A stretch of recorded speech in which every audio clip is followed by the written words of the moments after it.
嗨，大家好，我是坦平叔，今天是2025年10月21号。这一期咱们继续聊聊恒大清盘，聊聊中国的房地产。昨天国家统计局公布了9月份70个大中城市楼市的一个情况。昨天咱们也说了就是统计局那数字确实触目惊心。今天财经网他刊登一篇文章，叫924政策实施已满1年，房价缘何跌跌不休。这个人家直接说了跌跌不休没说什么止跌回稳什么稳中向好都没有就是对吧？924就是去年9月24号新政到现在1年了，为什么房价没稳住，跌跌不休？不就这意思吗？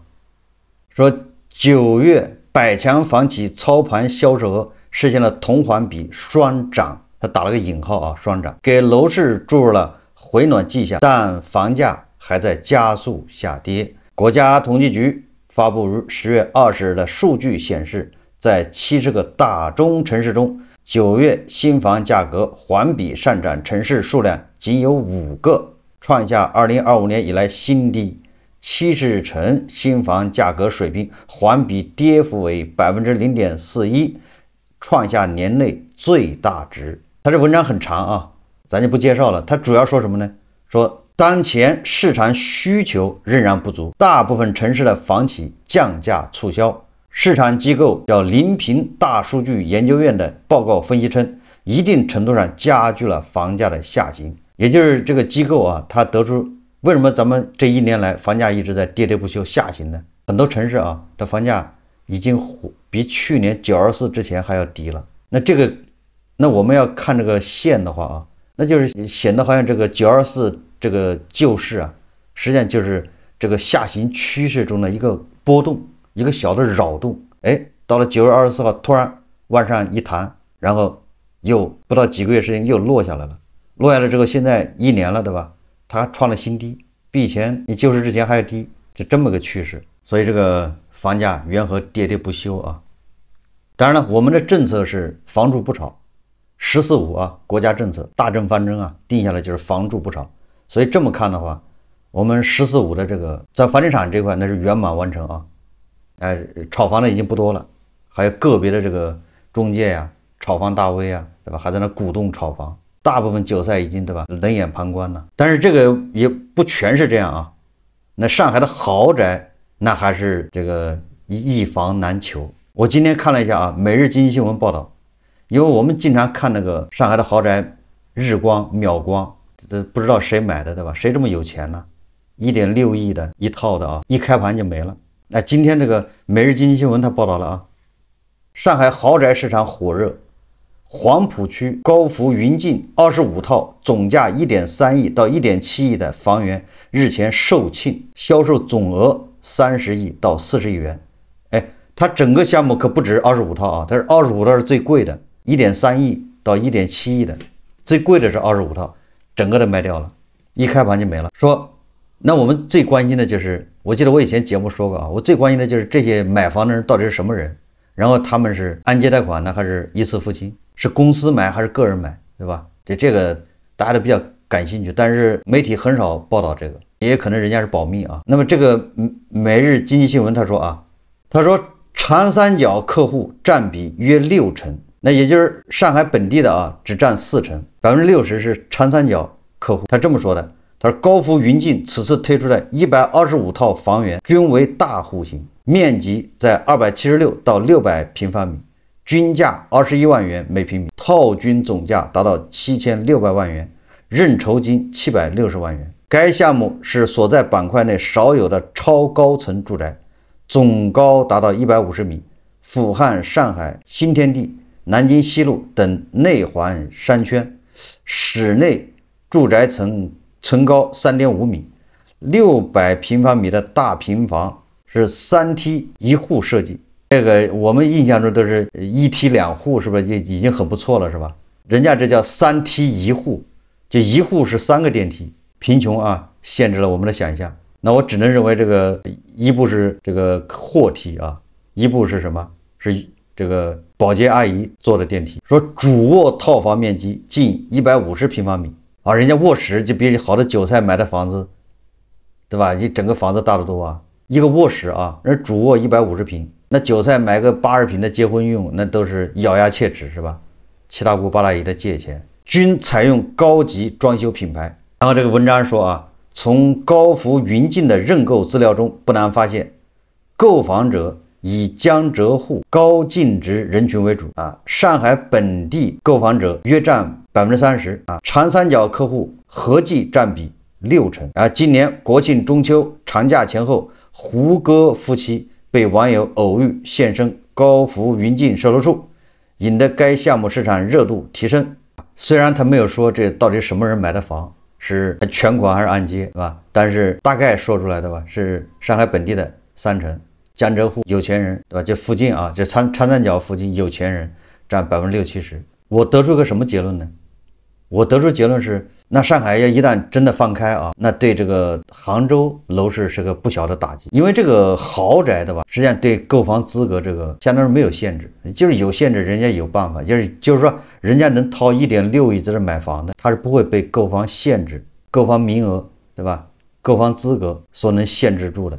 那这个大家也能理解，对吧？那么这个购房资格能限制的都是那些啊买个1000万一套的。你说他有钱吧，他也好像不是那么巨富。你说没钱吧，1-2千万的还是有的。那这些人往往你没有上海的购房资格，你就买不了房。虽然你看好，对不起，对吧？你没资格，对他就是个门槛。所以你要想象一下，如果上海真的放开了啊，随便买，我觉得别的地方我不知道，那对杭州的冲击一定是非常大的。就是杭州人很有可能就把房子卖掉，跑到上海去买房，就是买这些核心地带的，对吧？虽然1.6亿的他买不起，但是2000万的、3000万的他还是买得起的。事实上，这个上海的新房房价确实一直在涨，就是那豪宅涨嘛，有钱的对吧？好房子在涨，外环外的还在跌。所以说啊，就是说，如果上海的这个楼市要放开的话，那么至少对杭州冲击还是很大的。或者你打算再买房的话，你在杭州，你是愿意在杭州选，还是在上海选，对吧？如果你炒房啊、投资啊，那我估计就很多人就会去选上海了，因为跟上海相比啊。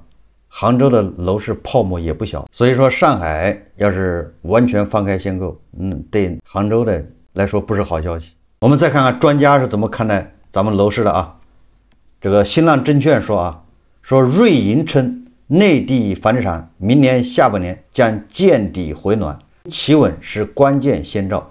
10月20日，瑞银投资银行亚太区房地产行业研究主管林正宏在媒体分享会上对中国内地及香港房地产市场前景提出了最新看法。他强调啊，租金走势是判断市场是否回暖的关键先兆，维持此前对内地房地产市场将在2026年下半年见底的预测。在分析市场状况时，林正宏指出，当前内地房地产市场呈现出结构性分化，高端住宅销售表现强劲，认为这主要是因为此前限价政策制约了开发商建设高端项目的意愿。随着相关措施取消，市场的改善性需求开始被激活并得到满足。这个我觉得这些机构和专家基本上都是属于瞎子说明啊，乱猜呀。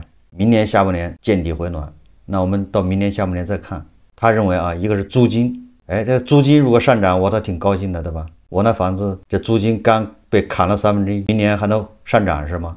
那是好消息啊。那租金为什么能够上涨？是这个租房的人愿意多出钱是吗？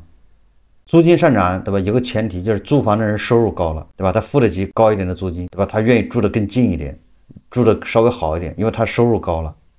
问题是，对吧？如果他收入还在下降，你租金怎么可能涨呢？对吧？你要涨，人家就走了。现在都是人口都在流出啊，或者说啊，那个房子是供应过剩，这个道理大家都懂啊。你这个房子租金涨了，这房子就稳，这个我也能懂啊。你如果租金涨到对吧，这个1万块钱一个月，那比我把那钱存银行里强，那我就再去买2套房出租不就完了吗？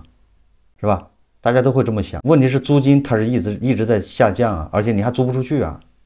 所以啊，这个说来说去啊，楼市什么时候见底，对吧？还是看收入什么能稳住。就是豪宅啊，为什么销售表现强劲啊？实际上这是个特例，也主要是发生在上海，对吧？就连北京啊都没有上海那么疯狂。北京豪宅也有的吧，没有上海这么疯狂，哪有上海天天日光啊？所以上海是个特例，那更别说什么杭州、成都了，是深圳，对吧？虽然也有豪宅，对吧？但是那个感觉这个知名度力度啊就没有上海那么大，所以我认为上海是个特例啊，特殊现象，对吧？到底是什么现象？咱们也没资料，对不对？也不知道那买房人到底什么人，没法分析。咱们只能说啊，这个贫富分化加剧。我认为上海很有可能在限购这一块对那个富豪啊是网开一面，就是这些豪宅项目恐怕都是，我这是推测啊，就表面上有限购，但实际上没有限购。这样这是聪明做法，这是割全国，对吧？这个富豪的韭菜啊，全国的富豪有数的啊，就那么多，对吧？能买得起1.6亿的房子的不会太多，他先来割，这难道不是聪明做法吗？我们再看看啊，这个经济学家马冠远啊，他又发了个视频啊，评论这个房地产，他认为这个房地产啊继续下滑。大家看视频。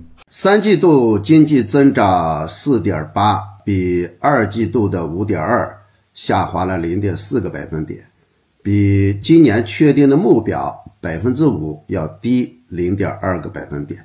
所以我们现在看啊，尽管前3个季度我们的增长是 5.2%， 比今年年初制定的目标要高 0.2个百分点，但是3季度经济增速确实出现了明显的下滑。那么我们要问，为什么3季度的下滑？根据国家统计局的解释，是因为3季度国际国内环境更加复杂多变，特别是3季度以来美国在贸易层面搞的一些单边主义，导致全球出现了极大的一个混乱，对中国经济确实有影响。还有国内经济结构的调整，那这个经济周期的转换，包括一些行业增速下滑等等，对整个的增速也出现了一些影响。但是根据国家统计局的解释，我们前3个季度 5.2% 的增长放在全球仍然是比较高的一个增长。比如说前3个季度，那我们的整体的经济总量，那这个按照目前来讲，这个量已经非常非常大。在这么大的一个体量的情况下，经济增速能够维持这么一个高度，特别在目前环境特别复杂的情况下，能够维持3个季度 5.2% 已经相当不容易。这个话我是同意的，但是要看到趋势。趋势是什么？就从1季度的 5.4% 到2季度的 5.2% 到3季度的 4.8%， 逐季的下滑，特别是3季度的下滑还是比较明显的。我觉得从政策层面来讲，一定要警惕。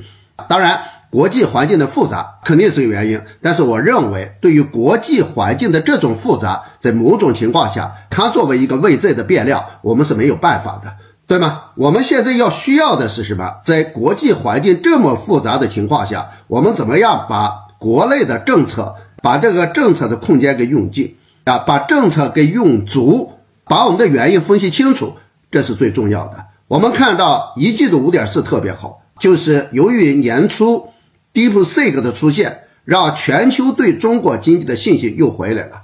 那么再加上什么呢？我们看到在去年我们实施的一系列非常有利的政策，让包括房地产这一类的一些重要的行业出现了明显的反弹，对吧？这种反弹本身对1季度整体的经济增长是一个极大的推动，所以1季度 5.4% 是远远超过大家的预期。2季度下来2个原因，第一个，特朗普推的对等关税对全球经济的紊乱，对中国经济的一个干扰，对吗？那么第二个，我们还看到国内的一些行业又出现了下滑，特别是房地产2季度开始下滑，3季度下滑明显增速。现在如果我们看前3个季度中国经济的指标，三驾马车里边，大家看投资到了3季度已经不是正的增长，是负的增长 0.5%， 这个在正常情况下是很少见的。投资增速为负，在中国真的是太少见了。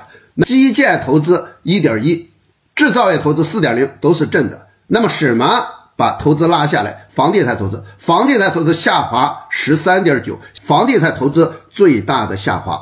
第二个，我们看消费前3个季度 4%， 到9月份 3%， 消费也是应该说这个数据不算太好。但是我们看出口前3季度 4%， 除了这个4月份5月份受整个的这种对等关税的影响，数据往下掉之外，我们看到8月份的数据，出口的数据仍然增长8%，也就是说这3驾马车里边出口表现是最好的，对吗？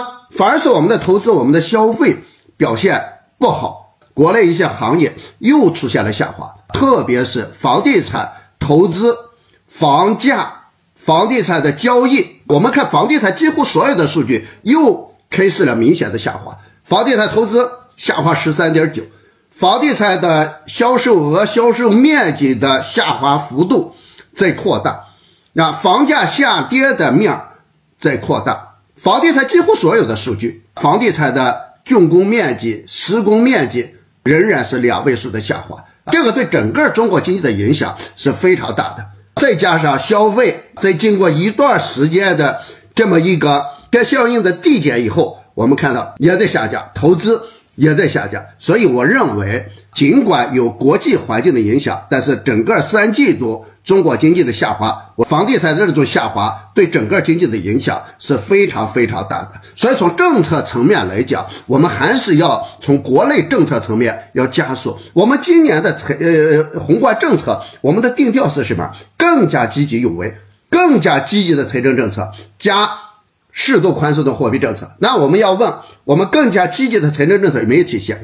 适度宽松的货币政策宽松在什么地方？所以我们一直呼吁降息但是我们的利率仍然维持在一个比较高的位置。我们呼吁对房地产领域一旦出现问题以后，政策立即要跟上，但是我们看到我们的政策没有跟上。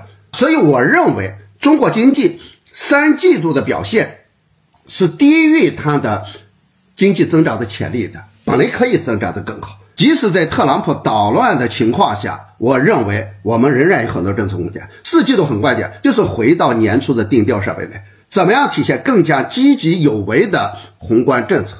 财政政策怎么积极？把消费怎么能上来，对吗？把房地产怎么稳住？房地产需要更强有力的政策。我相信只要我们的政策到位，经济是可以稳住的。因为中国经济增长本身潜力是有的，1季度良好的表现说明什么？只要预期改变，只要大家看到良好的预期，经济就会变好。所以现在最关键的是政策不要藏着。所以我们现在既然有很多的政策储备，我们把政策储备拿出来，一下子拿出来，一鼓作气。政策它有个边际递减效应的，越拿出来的晚，政策的效果越不好。所以我是建议我们要对3季度进行真正的一个分析，针对4季度要拿出真正的有利的更加积极的政策来遏制中国经济的下滑。国际环境管不了，但是国内的政策空间仍然有，所以要把这些政策要用足。这里面马官员说到预期对吧？这个国家也出来这个政策那个政策，也把房地产稳住，这道理大家都懂稳住了，那经济就稳住稳住了，然后收入是不是就好一点，也稳住，这道理都懂，似乎说的都是通的。但问题是预期，你怎么把预期稳住对吧？现在年轻人已经不像以前那么傻了，也就是你现在给年轻人洗脑没那么容易。现在的矛盾对吧，是你宣传机器这个洗脑的能力与这个韭菜觉醒的能力这个速度不匹配，也就是韭菜现在觉醒的速度越来越快，对吧？你这个宣传机器胡锡进老师对吧，又卖力用力不够猛在退化，就是这些韭菜他不再相信了，对吧？你说这个房价现在能稳住现在1万1平米就是最低价了，以后会涨，那你得让韭菜相信3年以后它会变成1万5，但关键韭菜他不信了。现在我今天在这个联合早报上看到一篇文章，这文章我也不知道这个能不能播得出去大家自己去想好吧。他这个文章标题叫不想上班，不想种田，想入社团。他说这个短视频平台抖音过去几天出现大量的不想上班想入团的段子，说许多人纷纷对着镜头半真半假的说，我不想上班，也不想种田，我想入社团，我想为什么服务。说在播放上亿次的不想上班，想入社团等话题下，这类短视频发布者以农民工、外卖员、工厂员工以及自媒体从业者为主。我还真跑到抖音上搜了一下，果然有有的他那个作品他没有，他只是打了一些字这字就是不想上班，不想种田，想为啥啥啥服务，想入社团。这个平日以宣传牛羊专用中药益生菌的账号王瑞发了个作品，说啊，不想喂牛了，想入社团，想当个省长、部长，实在不行就当个村长，当不当官无所谓，主要是想为什么服务。这个账号只有1000多粉丝，但这条视频却获得3.8万个点赞，700多条评论。他这文章很长啊，我说的就是这么个现象。这个现象说明什么呢？对吧？就是这种情绪在网上得到很多人的这个响应、共鸣、共情，它本身就说明问题了，说明韭菜已经不太好骗了。尤其很多韭菜，就像那个他回想过去啊，到现在惊起了一身冷汗。去年父母逼着他买房，对吧？专家也说，哎，这个救市了，房价不会再跌了，但是他对吧，苦苦的坚持不买。然后父母或者七大姑八大姨还劝了，赶紧买吧，要结婚，对不对？这个专家都说房价已经不跌了，止跌回稳了，后面就涨了，索性他没买。然后现在回头一看，这不是一身冷汗吗？幸好没买，要买了这20%又没了，首付又跌没了。所以这些人对吧，越来越觉醒，越来越觉得专家都是胡说八道，越来越觉得对吧，你再忽悠没用了，差点上当受骗了，差点也被套住了，是不是就是有种劫后余生的感觉啊？有种这个心有余悸，对吧？然后你告诉他未来预期很好，你不要怕，买吧，对吧？你专家你去说服他们吧。实际上这个预期我们一直说信心比黄金重要，就是你怎么样让这年轻人相信未来会更好，未来会有人管我们，生老病死，对吧？不是我一个人那么惨，你得让他相信，对吧？无论社会怎么变，以后再怎么差，你不会没人管，你生活不会是吧？对吧？连饭都吃不上，没地方睡觉，对吧？最低保障，你怎么保障？你得真真切切的让这个韭菜感受到，对吧？他相信了，那么信心才有了，信心有了，他就敢消费，对吧？他赚10块，他就敢花20，可以这么说吧，对吧？你上海的豪宅越热，韭菜的心就越凉，对吧？这个是不是有必然联系？咱不敢说，但一定是这个现象，对吧？韭菜为了买个70、80平的房子结婚，那真是刚需啊。然后180万的咬牙切齿，对吧？七大姑八大姨在凑钱，还不敢买，生怕一买它就跌。那边对吧？这1.6个亿的房子，就像买菜一样的。那韭菜他都不想一想，这钱为什么贫富差距这么大呢？而且贫富差距还加剧呢，对吧？韭菜为了自己那个180万的房子，天天交心。所以说这个上海的豪宅越火，实际上是有火上浇油的意思。我在网上看到一个自媒体文章叫地产搬运工他写的叫2017到2021买房的人全亏了，80、90后最扎心，首付亏穿，房贷压身，资产缩水，这就是2020年到2022年高峰期买房人的真实画像，也是一群努力的80后、90后的悲惨写照。数据显示，这3年上车的家庭，多数首付已经蒸发。更残酷的是，这群人里绝大多数是80后到95前的年轻人，他们踩中房价的历史顶点，却踩空了人生的黄金10年。这就是命运他正好生在那个时代嘛，正好那个时候他要结婚，对吧？就是那个点儿，他要刚需房，孩子要上学，不上车也得上车，被逼的，对吧？而且你要知道，那时候房价一直在涨，你越晚上车越惨，所以很多人是迫不得已被时代剧本写好的必答题，说这代人从小听着买房即升值的财富神话，看着70后靠房产实现阶层跨越，社会共识反复强调成家必须买房，于是他们把购房当成人生必修课。80初的拼命攒首付，90后的凑齐6个钱包，每个人都在答题卷上压上全部筹码，刚需的软肋成了泡沫的燃料。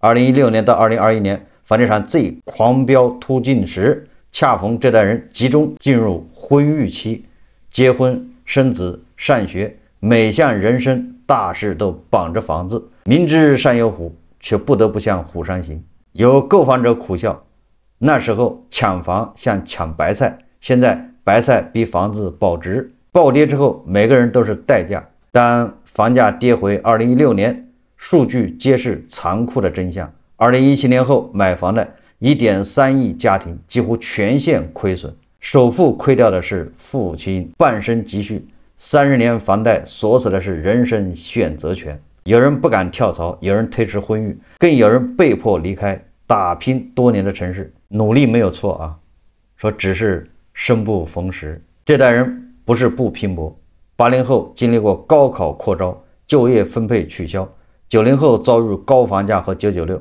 每步都踩在时代转折点上。曾经有网友写道，我们像赶集的农民，冒雨跑到市场，却发现集市提前散了。说当下很多家庭面临负资产困境，房子市价低于贷款余额，但月供1分不能少。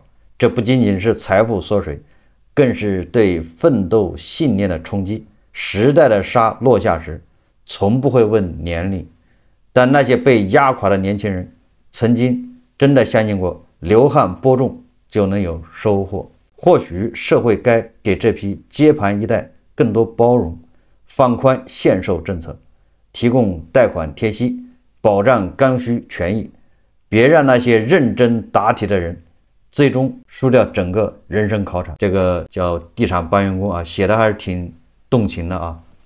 所以我也一直建议啊，对那种刚需房的，对吧？他就买一套房，结婚要生孩子的这种，给入一定的这个叫什么？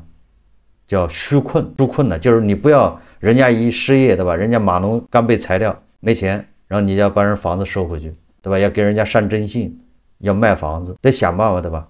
得双方一个协商，银行啊主动跟这个业主，或者业主主动跟银行有个沟通机制，双方怎么样，能不能缓个3年5年的，或者对吧？那业主觉得我这房子不值钱，我把它卖掉还你。总之啊，给入更多的选择，纾困嘛。我说的是对这种刚需的，对吧？就一套房，这些人都是被逼上车。你也可以说他无知，对吧？你也可以说啊，当初房价那么高，你还买，活该。话不能这么说啊，对吧？人有的时候他是被社会啊，被这个时代裹挟着走的。但是对炒房的，那就应该自负，对吧？自担风险，自负盈亏。那没办法，你炒房啊，你是赌博啊，你赢了你就发家致富了，对不对？你就财富自由了。我们无论是哪个机构，对吧？最乐观的是说2026年下半年止跌，对吧？还有很多的稍微悲观一点的，那就是2030年了。那言下之意就是现在还不是最惨的时候啊，至少明年这个时候更惨，对吧？下跌越到末端呢，有可能跌的就跌幅更大，跌速更快，还有很多杠杆啊还没有爆的，苦支撑到现在的，那明年这个，对吧？下跌幅度更大更深，那能扛得住吗？就是现在没有暴雷的，能不能扛过明年都是个问题啊。好，我们这期节目就聊到这里，感谢大家收看。如果喜欢我的节目，欢迎订阅转发，也可以在下方留言评论，谢谢大家。